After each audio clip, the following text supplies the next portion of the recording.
नमस्ते दोस्तों, एक बार फिर से आपके अपने YouTube चैनल मेरी कहानियां पर स्वागत है। आज हम फिर से हाजिर हैं एक नई कहानी के साथ। मेरा नाम सोनाली है और हर लड़की की तरह मेरे भी कुछ सपने थे, लेकिन मुझे सपने देखने की बहुत बड़ी भरपाई करनी पड़ी जो मैं सारी जिंदगी भूल नहीं सकती थी। मुझे विश्वास नहीं आता कि कोई किसी के साथ ऐसे भी कर सकता है जो मेरे साथ हुआ। मैं तो सिर्फ 7 साल की थी, मगर मुझ पर किसी ने दया नहीं की और मेरी जिंदगी बर्बाद कर दी। काश मेरी माँ मुझे बचा लेती तो मेरे साथ वो सब कुछ न होता जिसे सुनकर लोगों की आत्मा भी कांप उठे। मेरा संबंध एक ऐसे घराने से था जहां सिर्फ और सिर्फ गरीबी का राज्य था। हम 4 बहन भाई थे। पिताजी किसी की दुकान पर काम करते थे और माँ किसी के घर में काम करने जाया करती थी। मैं तो उस वक्त बहुत छोटी थी, लगभग 7 साल की, इसलिए मुझे बिल्कुल एक धुंधले से सपने की तरह अपनी जिंदगी याद है। मेरी एक बहन और एक भाई मुझसे बड़े थे और एक भाई छोटा था। घर में खाने पीने की भी इस कदर तंगी थी कि मुश्किल से एक एक या फिर कभी आधी रोटी ही मिल पाती थी। हम दूसरे बच्चों की तरह स्कूल भी नहीं जाते थे। पैसे लेकर चीज खाना तो दूर की बात थी। मुझे अच्छी तरह याद है कि एक बार हमारे शहर में मेला लगा था जिसमें जाने की जिद हम बहन भाई कर रहे थे। हमारे पिताजी ने हमें समझाकर मना किया, लेकिन हम नहीं माने और अपनी माँ के साथ मेले में चले गए, क्योंकि माँ का दिल हम सबको रोते हुए देखकर पिघल गया था। ना जाने वो कौन सा दिन था, लेकिन मेरी जिंदगी का सबसे बुरा दिन वही था जब मैं अपनी माँ और बाकी 3 बहन भाइयों के साथ मेले में चली गई। लोगों की इतनी भीड़ देखकर मैं बहुत घबरा रही थी। मैंने अपनी बड़ी बहन की उंगली पकड़ रखी थी। मेले में तरह तरह के झूले और खाने पीने की चीजें देखकर हमारा दिल ललचा रहा था, लेकिन हमारे पास पैसे नहीं थे कि हम कोई चीज खरीद सकें। मेरी बहन कहने लगी, माँ मुझे झूला झूलना है। तो मैं भी कहने लगी, माँ हमें जलेबी खानी है। तो मेरी माँ गुस्से से कहने लगी, मेरे पास बिल्कुल भी पैसे नहीं हैं। मैं तुम लोगों को बस मेला घूमने लाई हूँ। मेले की रौनक देखो और चलो जल्दी से घर। लेकिन अचानक से मेले में लोगों की भगदड़ मच गई। माँ हमें लेकर एक साइड पर खड़ी हो गई, लेकिन समझ नहीं आ रहा था कि वहाँ हो क्या रहा है। फिर माँ ने अचानक कहा, चलो जल्दी घर चलो वरना हम यहाँ पर फंस जाएंगे। ये कहकर माँ तीनों बहन भाइयों को लेकर आगे आगे चलने लगी। मैं छोटी सी थी। अचानक मेरा पैर किसी चीज में अटक गया और मैं वहीं पर गिर गई। मेरा हाथ मेरी बहन के हाथ से छूट गया था, लेकिन कोई भी मेरे लिए रुका नहीं था। मैं माँ को आवाज देती रही, लेकिन मेले के शोर शराबे में मेरी आवाज कहीं खो गई। माँ मेरे बहन भाई मेरी नजरों से ओझल हो गए और मैं लोगों की ठोकर से बचती हुई एक तरफ खड़ी होकर रोने लगी। मैंने माँ को बहुत आवाज दी और उन्हें इधर उधर तलाश करने की बहुत कोशिश की, लेकिन मुझे ना तो माँ कहीं नजर आई, ना ही मेरी कोई बहन या भाई। मैं वहीं खड़ी बुरी तरह रो रही थी। कुछ देर बाद एक औरत मेरे पास आ गई और पूछने लगी, यहाँ खड़ी क्यों रो रही हो? मैंने कहा, मेरी माँ पता नहीं कहाँ खो गई है। तो वो औरत कहने लगी, परेशान मत हो, मैं तुम्हें तुम्हारी माँ के पास ले चलती हूँ। मैं ये बात सुनकर रोना बंद करके उसके साथ चल पड़ी। वो औरत मुझे गाड़ी में बिठाकर अपने घर ले गई और कहने लगी, अभी तो रात हो चुकी है, मैं सुबह तुम्हें तुम्हारी माँ के पास ले जाऊंगी। फिर उसने मुझे खाना दिया और दूध का गिलास भी। मैं बहुत खुश हो गई और खाना खाकर दूध पिया और वहीं लेटकर सो गई। जब सुबह हुई तो उसने मुझे अच्छा सा नाश्ता करवाया और कहने लगी, ये कपड़े पहनकर तैयार हो जाओ, फिर हम चलते हैं। कपड़े देखकर मेरा दिल ललचा गया। मैं जल्दी से कपड़े बदल लिए। उसके बाद मैंने उस औरत से कहा, आंटी चलो मुझे माँ के पास ले चलो। तो वो कहने लगी, मैंने तुम्हारी माँ को ढूंढने की बहुत कोशिश की, लेकिन वो मुझे कहीं नहीं मिली। इसलिए जब तक तुम्हारी माँ की कोई खैर खबर नहीं मिलती तो मेरे पास ही रह लो। मैं ये सुनकर खामोश हो गई। मेरी आंखों में आंसू आ गए। तो वो कहने लगी, मैं तुम्हें अपनी बेटी बनाकर रखूंगी, तुम्हें किसी चीज की कोई भी कमी नहीं होने दूंगी। जब तुम्हारी माँ मिल जाएगी तो फिर तुम उनके पास चली जाना। उन्होंने मुझे मेरा नाम पूछा और मुझे खेलने के लिए खिलौने भी दिए। इस तरह मैं आंटी के पास रहने लग गई। मुझे वहां पर कुछ दिन गुजरे थे कि एक दिन एक और अंकल आंटी वहां पर आ गए और मुझे अपने साथ ले गए। उन्होंने कहा, हम आपकी माँ से मिले थे, मगर आपकी माँ ने आपको रखने से मना कर दिया है। वो कहती है कि मेरे पास पहले से ही बहुत बच्चे हैं, मैं सोनाली का साथ नहीं रख सकती। मैं तो बहुत छोटी सी थी, मुझे इन बातों की समझ नहीं आ रही थी, इसलिए मैंने रोना शुरू कर दिया। तो अंकल ने मुझे डांटकर खामोश करवा दिया। अब मैं उनके साथ उनके घर चली गई। उनका घर भी किसी शहर में हमारे घर जैसा ही था, लेकिन उनके घर में कोई बच्चे नहीं थे, वो दोनों अकेले थे। इसलिए मुझे भरपेट खाने को रोटी तो मिल जाती थी, लेकिन प्यार नहीं मिलता था। पहले तो मुझे माँ पिताजी की और अपने बहन भाइयों की बहुत ज्यादा याद आती थी, लेकिन धीरे धीरे मैं उनको भूलने लगी और नए माँ बाप के पास ही मेरा दिल लग गया। मेरे नए पापा शहर से माल लाकर गांव की दुकानों पर सिलाई करते थे और माँ घर में बच्चों के कपड़े बेचा करती थी। शहर की बहुत सारी औरतें वो कपड़े लेने के लिए हमारे घर आया करती थीं। माँ ने उनको बताया था कि ये सोनाली है और हमारी बेटी है। हमने उसको एक अनाथ आश्रम से गोद लिया है। ये सुनकर सब औरतें मेरी नई माँ की तारीफ करती और मैं हैरान हो जाती कि मुझे तो किसी अनाथ आश्रम से नहीं लिया गया, बल्कि मैं तो मेले में गुम हो गई थी। फिर मुझे मेरी माँ याद आ जाती, जिसने मुझे अपने पास रखने से मना कर दिया था, इसलिए अब मैं अपनी सगी माँ से नफरत करने लग गई थी। मेरे नए मम्मी पापा ने मुझे स्कूल में दाखिला करवा दिया। हमारा शहर छोटा सा था, लेकिन उसके बावजूद यहाँ स्कूल बना हुआ था। मैं भी वही पढ़ने लग गई। माँ सारा दिन घर के काम और कपड़े बेचने में बिजी रहती थी और पिताजी को अपने कामों से फुर्सत नहीं थी। पता नहीं मुझे ये लोग क्यों अपने साथ अपने घर ले आए थे। मुझसे कोई खास मतलब नहीं रखते थे, दोनों अपने अपने कामों में बिजी रहते। वो मुझे अपनी बेटी बनाकर ले तो आए थे, लेकिन बेटी वाला प्यार नहीं देते थे। जैसे जैसे बड़ी होती गई तो मुझे पता चला कि इन लोगों की शादी को 16 साल गुजर गए थे, उनके बावजूद उनके यहाँ कोई औलाद नहीं हुई थी, इसलिए ये मुझे अपनी बेटी बनाकर अपने घर ले आए थे। इसी तरह समय गुजरता गया। मुझे बेटी बनाकर लाने वाले अपनी बिजी जिंदगी में मुझे टाइम भी नहीं देते थे। मैं भी अपनी पढ़ाई और थोड़ा बहुत घर के कामों में बिजी रहने लगी थी। मेरे पिताजी का मिजाज बहुत सख्त था, इसलिए माँ को छोटी छोटी बातों पर डांट देते थे, लेकिन मुझे कम ही डांट पड़ा करती थी। हाँ, पिताजी का सारा गुस्सा माँ पर ही निकलता था और माँ अपना सारा गुस्सा मुझ पर निकालती थी। वो मुझे मारती तो नहीं थी, लेकिन अपनी बातों से मेरा दिल जरूर जलाती थी। मैं ये सोचती थी कि अगर इन लोगों को औलाद की जरूरत ही नहीं थी तो फिर ये मुझे यहाँ क्यों लाए। शायद अपने अकेलेपन को दूर करने के लिए, या शायद लोगों की बातों से बचने के लिए। खैर, मुझे मेरे सवालों के जवाब नहीं मिलते थे। ऐसे ही समय गुजरता गया और मैं जवान हो गई। मैंने 12वीं क्लास तक पढ़ाई कर ली थी। मैं पढ़ने में बहुत तेज थी। मैंने पिताजी से कहा कि मैं आगे पढ़ना चाहती हूँ, इसलिए मुझे शहर भेज दें। लेकिन पिताजी कहने लगे, हमारे घर में बेटियां इतना ज्यादा नहीं पढ़ती, इसलिए मैं तुम्हें भी आगे नहीं पढ़ा सकता। मैं खामोश हो गई और माँ पिताजी से कम बात करने लगी। जब कुछ दिन पिताजी ने महसूस किया कि मैं अब उदास रहने लगी हूँ, तो वो मेरी उदासी की वजह जान गए। वो समझ गए कि मैं आगे बढ़ना चाहती हूँ। इस बात का मेरे ऊपर इतना असर हुआ था कि मेरी सेहत भी खराब रहने लगी थी, क्योंकि मैं खाना पीना भी कम खा रही थी और किसी भी काम में दिलचस्पी नहीं लेती थी। तो पिताजी ने मुझे इस शर्त पर शहर भेजने का फैसला किया कि मैं कभी भी उनका विश्वास नहीं तोड़ूंगी। मैंने पिताजी से वादा कर लिया, तो उन्होंने मुझे शहर में उसी आंटी के पास भेज दिया जिसके पास से वो मुझे अपने घर लेकर आए थे। आंटी अब पहले से बूढ़ी हो चुकी थी, लेकिन अभी वो अकेली रहती थी। उनके कामकाज करने के लिए घर में नौकर चाकर मौजूद थे। वो 24 घंटे घर पर वैसे अकेले ही रहती थी। वहां रहने के कुछ दिन बाद मुझे पता चला कि आंटी अपना एक मैरिज ब्यूरो चलाती हैं और जिन बेऔलाद शादीशुदा जोड़ों को औलाद की जरूरत है, उन्हें कहीं न कहीं से बच्चे दे देती हैं। मुझे हैरत होती थी कि ये बच्चे उनके पास आते कहाँ से थे। ये सवाल मैंने आंटी से पूछ लिया।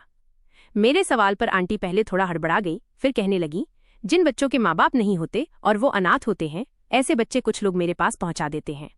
या फिर आजकल का जमाना खराब है, लड़कियां शादी से पहले माँ बन जाती हैं, तो वो अपने बच्चे को पहले तो जन्म देने से पहले ही मार देती हैं। लेकिन मुझे पता चल जाता है, तो मैं उन्हें समझाती हूँ कि 9 महीने तक तुम इस बच्चे को रखो, किसी को कानो कान खबर नहीं होगी। 9 महीने के बाद जैसे ही बच्चे को जन्म दोगी, वो बच्चा मुझे दे देना। बदले में मैं बच्चों की माँ को कुछ पैसे भी दे देती हूँ। इस तरह बच्चों की जिंदगी भी बच जाती है और बेऔलाद जोड़ों का भी भला हो जाता है। आंटी की ये बातें सुनकर मुझे अच्छा लगा था कि आंटी इतना अच्छा काम करती हैं। उन्होंने घर में ही एक कमरे को अपना ऑफिस बना रखा था। मैंने उनसे कहा कि पढ़ाई के साथ साथ मैं आपके कामों में भी आपकी मदद कर सकती हूँ, तो उन्होंने मुझे अपने साथ हिसाब किताब के लिए रख लिया, क्योंकि मेरी अंग्रेजी भी बहुत अच्छी थी और मैं हिसाब किताब में बहुत होशियार थी। अब धीरे धीरे मैं उनका काम देखने लग गई। जब कॉलेज से वापस आकर मैं उनके ऑफिस में काम देखती और फिर शाम को थोड़ी देर पढ़ने के बाद उनके साथ बैठकर बातें करती और अपने कमरे में चली जाती। यही मेरी रूटीन थी। इसी में 6 महीने गुजर गए। इन 6 महीने में मैं अपने घर में 3-4 बार ही गई थी, क्योंकि पिताजी 2-3 हफ्तों बाद शहर का चक्कर लगाते थे तो मुझसे मिलने आ जाते थे। वो हर महीने कुछ पैसे भी मुझे दे देते थे, लेकिन अब आंटी भी मुझे मेरे काम के पैसे देने लगी थी, इसलिए मैंने पिताजी से पैसे लेने से मना कर दिया था। उन्होंने कहा, चलो ये पैसे मैं तुम्हारे लिए सेव करके रखता हूँ, आगे तुम्हारे फ्यूचर में काम आएंगे। मैं तुम्हारे लिए कमेटी डाल दूंगा। मैं पिताजी की बात पर खामोश रही। मैं शादी के बारे में नहीं सोचना चाहती थी, क्योंकि अभी मुझे बहुत पढ़ना था। फिर ऐसा हुआ कि कॉलेज में मेरी एक लड़के से दोस्ती हो गई। नोट्स के सिलसिले में उससे बातचीत होने लगी थी, जो धीरे धीरे दोस्ती में बदल गई। हम दोनों एक ही क्लास में पढ़ते थे, इसलिए दोस्ती मोहब्बत में बदल गई। उस लड़के का नाम राहुल था। राहुल का संबंध एक अमीर घर से था। जब उसने मुझे अपने बारे में सब कुछ बताया, तो मुझे समझ नहीं आ रहा था कि उसके घर वाले मुझ जैसी गरीब लड़की को कैसे अपना सकते हैं। राहुल कहने लगा, मेरे मम्मी पापा पुरानी सोच के मालिक नहीं हैं, बल्कि उनको इस बात से भी फर्क नहीं पड़ेगा कि तुम्हारा बैकग्राउंड क्या है, क्योंकि तुम वैसे भी बहुत खूबसूरत और बहुत ही इंटेलिजेंट लड़की हो। राहुल की बातों से मुझे कुछ तसल्ली तो हुई थी, मगर फिर भी दिल में अजीब सा डर सता रहा था। मुझे उसके घर वालों की तरफ से ही डर लगा था, लेकिन मैं नहीं जानती थी कि असल समस्या मेरे घर वालों की तरफ से पैदा होगी। मैं अक्सर रात को भी राहुल से फोन पर बात करती थी, इसलिए आंटी को मुझ पर शक हो गया। एक दिन वो मुझसे पूछने लगी, रात के समय किससे बात करती हो? क्या कोई लड़का है जिससे तुम्हारी दोस्ती हो गई है? तो मैंने आंटी से कहा, मेरा क्लास फ्रेंड है और बहुत अच्छा लड़का है, हम एक दूसरे को पसंद करते हैं। ये सुनकर आंटी मुस्कुराने लगी और कहने लगी, ख्याल रखना, तुम जिस घर की बेटी हो वो लोग शायद तुम्हें इन बातों की इजाजत ना दें। मैंने आंटी से कहा, राहुल मुझसे शादी करना चाहता है। तो आंटी ने कहा, चलो देखते हैं, जो होगा वो तुम्हारे सामने आ ही जाएगा। उसके बाद उन्होंने दोबारा मुझे कोई बात नहीं कही। मुझे उनके पास रहते हुए 2 साल होने वाले थे और कुछ ही दिन में मेरे पेपर भी शुरू होने वाले थे, इसलिए मैंने ये सब बातें सोचना छोड़ दी और अपने पेपर्स की तैयारी में मगन हो गई। जिस दिन मेरा आखिरी पेपर था, मैं उस दिन पेपर देकर घर आई तो आंटी किसी से फोन पर बात कर रही थी। मैंने उनकी बातें सुनी तो मेरे कान खड़े हो गए, क्योंकि वह किसी से कह रही थी, सोनाली को जिस शहर के मेले से मैं लेकर आई थी, उस शहर में मेरी एक कजिन भी रहती है जो सोनाली की असली माँ बाप को जानती है। ये सुनकर मैं छुपकर वहीं पर खड़ी हो गई, क्योंकि मैं जानना चाहती थी कि आंटी आगे क्या बात करेंगी। लेकिन जो मैंने सुना तो मेरे पैरों तले से जमीन निकल गई। आंटी फोन पर किसी से कह रही थी, सोनाली को मैंने अपने जानने वाले एक बेऔलाद जोड़े को बेच दिया था, लेकिन उन्होंने अब तक मुझे पूरी रकम नहीं दी है, जबकि वो अब जवान हो चुकी है और अब मेरे पास ही काम करती है। मैं सोच रही हूँ कि बहुत ही खूबसूरत और ताज़ा कली है, क्यों ना मैं इसे किसी ऐसे के हाथों बेच दूं जहां से मुझे भी फायदा मिल सके। ये सुनने की देर थी कि मैं आंटी के सामने चली गई। मुझे देखकर वो एकदम से चौंक गई और उन्होंने फोन काट दिया। मैं उनकी तरफ खामोशी से देखे जा रही थी। वो कहने लगी, अगर तुमने मेरी बातें सुन ली हैं तो ये भी सुन लो, जो मैं कह रही हूँ वो सब सच है। तुम्हारे माँ बाप ने मुझसे जो रकम तय की थी उसका कुछ हिस्सा भी बाकी है। अब तुम बताओ कि मुझे वो रकम मिल जाएगी या मैं खुद किसी तरह वसूल करूं? मैं ये सुनकर वही कुर्सी पर गिर गई। मैंने उनके आगे हाथ जोड़ दिए, भगवान के लिए आप मेरे साथ कुछ ऐसा न करना, मैं सारा पैसा आपको दे दूंगी। फिर दूसरे दिन पिताजी मुझे लेने आ पहुंचे तो मैंने आंटी के सामने पिताजी से पूछा, मुझे कितने पैसों में खरीदा था जो अब तक इनको नहीं दिए। पिताजी ये सुनकर हैरान हो गए और मेरी तरफ देखने लगे। उन्हें समझ नहीं आ रहा था कि मुझे ये सब कैसे पता चला, तो मैंने उन्हें सब बता दिया। पिताजी ने आंटी से कहा, मैं आपके सारे पैसे दे चुका हूँ, अब आप किन पैसों की बात कर रहे हैं? और ये सब बातें सोनाली को पता क्यों चल गईं? क्या तुमने उसे बता दिया कि ये जवानी में इतनी खूबसूरत हो जाएगी? मुझे और पैसे दो, नहीं तो मैं अपने पैसे और तरीके से भी कमा सकती हूँ। मैं ऐसे खड़ी थी जैसे मैं कोई दुकान में पड़ा हुआ सामान हूँ जिसकी बोली लग रही हो। मेरी आंखों से आंसू बह रहे थे। मेरे पिताजी भी गुस्से में आ गए, कहने लगे, अगर आपने ऐसा कुछ भी किया तो मैं आपके खिलाफ पुलिस में सब कुछ बता दूंगा। जो भी काला धंधा आप करती हैं सब कुछ पर्दाफाश कर दूंगा। इतना सुनते ही आंटी थोड़ा डर गई थीं। मैं भी हैरान होकर पिताजी का मुंह देखने लगी। कौन से काले धंधे की बात कर रहे थे ये लोग? पिताजी कहने लगे, इसे मैं अपने साथ लेकर जा रहा हूँ और अब आपके पास नहीं रहेगी। तब आंटी ने गुस्से में आकर पिताजी को राहुल के बारे में सब बता दिया। आपकी बेटी तो नए गुल खिला बैठी है। पिताजी ये सुनकर और भी गुस्से में आ गए और मुझे लेकर शहर चले गए। शहर जाकर माँ को सब बता दिया तो माँ मुझे मारने लगी और पिताजी से कहने लगी, मैंने कहा था ना कि किसी पराये का खून कभी अपना नहीं होता। देख लो ये लड़की हमें क्या दिन दिखाना चाहती है। पिताजी कहने लगे, ऐसा कुछ नहीं होगा, 1 हफ्ते के अंदर ही अंदर मैं इसकी शादी कर दूंगा। अगर ये हमें परायापन दिखा सकती है तो मैं भी इसे दिखाऊंगा कि परायापन क्या होता है। आज तक मैंने इसको बाप बनकर इसकी परवरिश की है, लेकिन अब ये भी देखेगी कि मेरी नाक काटने का क्या अंजाम होता है। ये कहकर पिताजी ने मुझे कमरे में बंद कर दिया। मैं उस दिन बहुत रोई, क्योंकि सारी जिंदगी मैं अपने सगे माँ बाप को बुरा भला कहती रही और ये सोचती रही कि मेरी माँ जानबूझकर मुझे छोड़ गई थी। लेकिन हकीकत तो ये थी कि वो बेचारी आज तक मेरे लिए तरसती होगी। आंटी ने मुझे मेले से अगवा किया था और फिर पैसे लेकर इन लोगों को बेच दिया था जिन्होंने मेरी कदर ही नहीं की। इससे अच्छा होता कि ये लोग मुझे मार देते, लेकिन अब कुछ नहीं हो सकता था। पता नहीं मैं किस शहर से थी और मेरे माँ बाप कौन थे। यही सब बातें सोचते हुए मेरा दिमाग सुन्न हो रहा था, लेकिन मेरे रोने धोने का किसी पर कोई असर नहीं हुआ और पिताजी ने ना जाने किससे मेरा रिश्ता तय कर दिया। मैं बहुत रोई, अपने पिताजी के सामने हाथ जोड़कर विनती की कि मैं राहुल से बहुत प्यार करती हूँ और वो बहुत अच्छा लड़का है और मुझे वो भी बहुत प्यार करता है। मेरे साथ यूं जोर जबरदस्ती ना करें। लेकिन मेरे मुंह से किसी गैर लड़के का नाम सुनकर पुराने ख्यालात वाले मेरे पिताजी और भी गुस्से से दहाड़ उठे थे। उन्होंने मेरे मुंह पर एक जोरदार थप्पड़ मारा था। मैं लड़खड़ा कर गिरी थी। कहने लगे, जहां तेरी शादी तय हुई है वही तेरी शादी होगी और शादी के बाद तेरा हमसे कोई संबंध नहीं रहेगा। हम पहले भी बेऔलाद थे और तुझे इस घर से भेजने के बाद भी बेऔलाद की जिंदगी जी लेंगे। और पिताजी ने जो कहा था उसके अनुसार 1 हफ्ते बाद मेरी शादी तय कर दी। राहुल का प्यार दिल में दफन करके मैं विजय की पत्नी बनकर उसके घर आ गई। विजय का संबंध बहुत गरीब घराने से था। वो अपने माँ बाप का इकलौता बेटा था। उसके बाप का देहांत हो चुका था और उसकी माँ मेरा जीना हराम करने के लिए अब तक जिंदा थी। विजय उम्र में मुझसे दोगुना था, देखने में भद्दी शक्ल सूरत का था। वो मुझे बिल्कुल भी पसंद नहीं था। पता नहीं मेरे माँ बाप ने क्या देखकर मेरी शादी विजय से कर दी थी। उनकी अपनी बेटी होती तो कभी भी उसके साथ ऐसा न करते। उन्होंने ना जाने मुझसे कौन सा बदला लिया था जो मेरी जिंदगी नरक बना दी थी। मेरी सास बिल्कुल एक डायन सी थी। हर वक्त उसके मुंह से कुछ न कुछ ऐसा निकलता रहता जो मेरा दिमाग खराब कर देता था।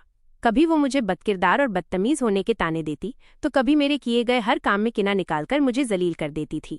वो अच्छी तरह जानती थी कि मैं उसके बेटे को बिल्कुल भी पसंद नहीं करती, इसी वजह से वो मेरे साथ और भी बुरा रवैया करती थी। अपनी माँ की तरह विजय भी बददिमाग और जाहिल आदमी था। अगर वो दिल का अच्छा होता तो शायद धीरे धीरे मैं उसे अपना पति स्वीकार कर लेती। शादी के शुरू में मैंने तो समझौता करने की बहुत कोशिश भी की थी, लेकिन विजय अनपढ़, जाहिल, गंवार और पुरानी सोच का मालिक था। अगर मैं अच्छे से तैयार होकर बैठ जाती तो वो शक करने लग जाता और कहता, किसी और से मिलने जा रही हो जो इतना तैयार होकर घर में फिर रही हो। शरीफ औरतों के ये लक्षण नहीं होते। उसकी ये बकवास सुन सुनकर मेरा दिल और भी उससे बुरा होता चला गया। फिर तो मैं उसकी शक्ल भी देखना गवारा नहीं करती थी। मैंने उससे बातचीत करना अब बिल्कुल बंद कर दी थी। अब तो धीरे धीरे विजय ने मुझ पर हाथ उठाना भी शुरू कर दिया था। वो अपनी माँ के भड़काने में आ जाता और मुझे बुरी तरह पीट दिया करता था। एक दिन तो उसने हद ही कर दी। अपनी माँ के कहने पर विजय ने मुझे डंडों से पीटा था। मेरे अंदर गुस्सा और नफरत की आग भड़क उठी थी। मैंने विजय के हाथ से डंडा खींच लिया और अपनी सास के पास जाकर खड़ी हो गई। मैंने डंडा उठाते हुए कहा, अगर मुझे आज के बाद तंग किया तो मैं ये डंडा तुम्हारे सर पर मारकर तुम्हारा सर फोड़ दूंगी। बहुत सह लिया मैंने तुम लोगों के जुल्मों सितम को। मैं इतनी जोर से चीखी थी कि विजय और उसकी माँ सहम गए थे। मैं घायल शेरनी की तरह बिखरी पड़ी थी। मेरी सास मेरा ये रूप देखकर डर गई और कमरे में जाकर बंद हो गई। उसके बाद मेरी सास ने बोलना कुछ कम कर दिया था, क्योंकि वो डर गई थी। उसे लगने लग गया था कि मैं कुछ भी कर सकती हूँ। जब विजय की माँ ने उसे भड़काना बंद कर दिया तो वो भी ठंडा पड़ गया था, लेकिन मैंने अपने आप को कमरे तक ही सीमित कर लिया था। मैं सिर्फ उसी समय कमरे से बाहर निकलती जब खाना बनाना होता। खाना बनाकर अपना खाना लेकर मैं कमरे में आ जाती और फिर कमरे से नहीं निकलती थी और ना मैं उन लोगों से कोई बात करती थी। एक दिन मैंने घर से भाग जाने का प्लान बनाया और मुझे जल्दी ही मौका मिल गया, क्योंकि मेरी सास के रिश्तेदारों के यहाँ शादी थी। मैं तबीयत खराब का बहाना करके घर में रुक गई। जब दोनों माँ बेटा शादी पर चले गए तो पीछे से मैंने अपना बैग तैयार करके घर से निकल गई और शहर चली गई। जहाँ मैं पढ़ती थी वहाँ के रास्ते मेरे लिए नए नहीं थे। मैं सीधी अपने दोस्त के पास गई। उसने मुझे अपने घर में पनाह दी और कहा कि मैं तुम्हारे लिए जॉब ढूंढने में तुम्हारी मदद करूंगी। मैं 1-1.5 हफ्ता उसके घर रही। फिर उसके पापा ने अपने जानने वाले से कहकर मेरी एक इंटरनेशनल कंपनी में जॉब लगवा दी। मैं इतनी ज्यादा पढ़ी लिखी तो नहीं थी, लेकिन मेरी इंग्लिश बहुत अच्छी थी। इसी वजह से वो जॉब मुझे आसानी से मिल गई। जॉब शुरू होने के बाद मैं हॉस्टल में शिफ्ट हो गई और मैं एक अच्छे वकील से बात करके तलाक का नोटिस विजय के घर भिजवा दिया, क्योंकि मैं जानती थी विजय जैसा जाहिल इंसान आराम से मुझे नहीं छोड़ेगा। जब इस शहर में आई तो राहुल की याद ने मुझे तड़पाकर रख दिया था। जब से शादी हुई थी मैंने राहुल से सारे संबंध खत्म कर लिए थे, क्योंकि मुझे पता था कि अब मेरी शादी हो गई है तो अब राहुल के बारे में सोचना पाप है। लेकिन पता नहीं क्यों मैं राहुल को दिल से निकाल नहीं पाई थी। जी चाहता था कि राहुल से एक बार बात करूं, लेकिन फिर सोचती मैं एक शादीशुदा लड़की हूं, वो भला मुझे क्यों प्यार करेगा और क्यों मुझे अपनी जिंदगी में शामिल करेगा।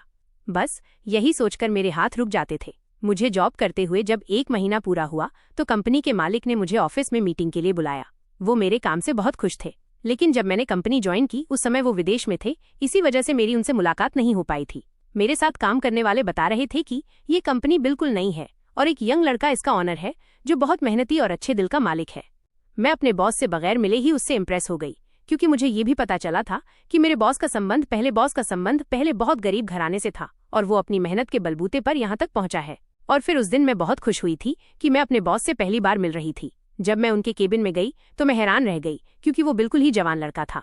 मुझे उससे मिलकर खुशी हुई कि हमारे नौजवान अभी अपने फ्यूचर को लेकर इस कदर मैच्योर हैं। बॉस से मेरी पहली मुलाकात बहुत अच्छी रही। उन्होंने मेरे काम की बहुत तारीफ की और मेरी सैलरी में भी बढ़ोतरी कर दी। मैं उस दिन खुशी खुशी वापस हॉस्टल गई तो मेरे नाम से आए हुए तलाक के कागजात मुझे मिल गए थे। मैंने भगवान का धन्यवाद किया कि विजय जैसे जाहिल इंसान से मेरी जान छूट गई थी। अब मैं आज़ाद थी और अपनी जिंदगी का सही फैसला कर सकती थी। मैंने ना तो अपने माँ बाप से कोई कांटेक्ट किया, ना ही उस आंटी से, क्योंकि मैं जानती थी वो सब लोग ही मेरे साथ वफादार नहीं थे। इसी वजह से मैं बस अपने पैरों पर खड़ी होकर अपने लिए कोई अच्छा फैसला करना चाहती थी।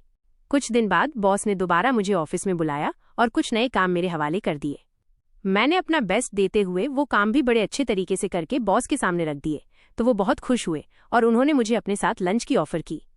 मैं कुछ हिचकिचा रही थी, लेकिन उन्होंने कहा, मुझे अपना छोटा या बड़ा भाई समझ लो, मुझे खुशी होगी अगर आप मेरे साथ लंच करेंगी। उनकी बात सुनकर मेरा दिल भर आया और मुझे अपने दोनों भाई याद आ गए जो सालों पहले मुझसे बिछड़ गए थे। मैं बॉस के साथ लंच पर चली गई। इस दौरान उन्होंने मुझे मेरे बारे में पूछा, तो मैंने अपने बारे में उन्हें शॉर्ट में थोड़ा सा बता दिया। लेकिन वो कहने लगे, पता नहीं क्यों आपसे मुझे अपनापन महसूस होता है। अगर आप बुरा ना माने तो मैं आपको दीदी कहकर पुकार सकता हूँ। मैं खुशी से उनको इजाजत दे दी और उन्होंने मेरा फ़ोन नंबर भी लिया और कहने लगे, जब भी कोई ज़रूरत पड़े तो मुझे बिना झिझक कॉल कर लेना। उस दिन के बाद कभी कभी मेरी उनसे फ़ोन पर बात हो जाती थी। और फिर एक दिन जब मेरी तबीयत बहुत ख़राब थी और मैं ऑफिस नहीं गई तो मुझे कॉल आई। वो कहने लगे, मैं आपके हॉस्टल के बाहर खड़ा हूँ, आप जल्दी से आ जाएं, मैं आपको डॉक्टर के पास लेकर चलता हूँ। मैं पहले तो उनको मना कर दिया, मगर वो नहीं माने। फिर मैं नीचे उतर आई और वो मुझे क्लिनिक पर ले गए। डॉक्टर ने मुझे कुछ दवाइयाँ लेकर दे दी। वापसी पर उन्होंने मुझे खाने की ऑफर की। खाना खाने के बीच बातों बातों में उन्होंने कहा, आप मेरी बहन सोनाली की तरह हो, और फिर उन्होंने अपनी पूरी कहानी सुनानी शुरू कर दी। मैं हैरान रह गई क्योंकि उनकी कहानी मेरी अपनी कहानी जैसी थी। उन्होंने बताया कि उनकी एक बहन 7 साल की उम्र में एक मेले में खो गई थी और वो उसे आज तक ढूंढ रहे हैं। मैंने उससे उसकी बहन का नाम पूछा तो उसने कहा, सोनाली। मैं सन्न रह गई। मैंने उससे पूछा, तुम्हारे पापा का क्या नाम था? उसने जो नाम बताया वो मेरे बचपन की एक धुंधली सी याद से मेल खा रहा था। मेरी आंखों में आंसू आ गए। मैंने कहा, शायद मैं ही तुम्हारी बहन सोनाली हूँ। वो ये सुनकर स्तब्ध रह गया। फिर हमने अपने बचपन की कुछ और यादें शेयर की और पक्का कर लिया कि हम भाई बहन हैं। वो मेरा छोटा भाई शिवम था, जिसे मैंने 7 साल की उम्र के बाद पहली बार देखा था। हम दोनों एक दूसरे से लिपट कर रोए। शिवम ने बताया, जब तुम खो गई थी तो माँ पिताजी ने तुम्हें बहुत ढूंढा, लेकिन तुम कहीं नहीं मिली। मगर वो जब तक जिंदा रहे तुम्हें ढूंढने की कोशिश करते रहे और फिर तुमसे मिलने की उम्मीद लिए हुए ही दुनिया से चले गए। मैंने शिवम से बड़ी बहन और भाई का पूछा कि वो कहाँ हैं, कैसे हैं, तो उसने मुझे सबके बारे में बताया। मैंने कहा, मुझे अपने बहन भाइयों से मिलना है। शिवम ने कहा, भाई इसी शहर में रहते हैं, मैं तुम्हें उनसे मिलने ले चलूंगा। वो सभी इसी शहर में रहते हैं, सिर्फ बड़ी दीदी हैं जो गांव में रहती हैं। मेरा दिल बड़ा बेचैन था सबसे मिलने को, और मेरे लिए ये किसी चमत्कार से कम नहीं था कि इस तरह अचानक मुझे मेरा परिवार मिल जाएगा। फिर वो मेरे बारे में पूछने लगा तो मैंने उसे अपनी सारी कहानी सुना दी। सुनकर उसे बहुत अफसोस हुआ, लेकिन फिर उसने भी भगवान का धन्यवाद किया कि मैं उसे मिल गई। उसने मुझे जॉब करने से मना कर दिया, कहने लगा, अब तुम घर में बैठकर ऐश करो, तुम्हारा भाई है ना। ये सुनकर मैं मुस्कुराने लगी। शिवम ने बड़े भाई को फोन करके सारी बात बता दी और दीदी को फोन करके बड़े भाई के घर पर ही बुला लिया। वीकेंड पर मुझे लेकर घर गया।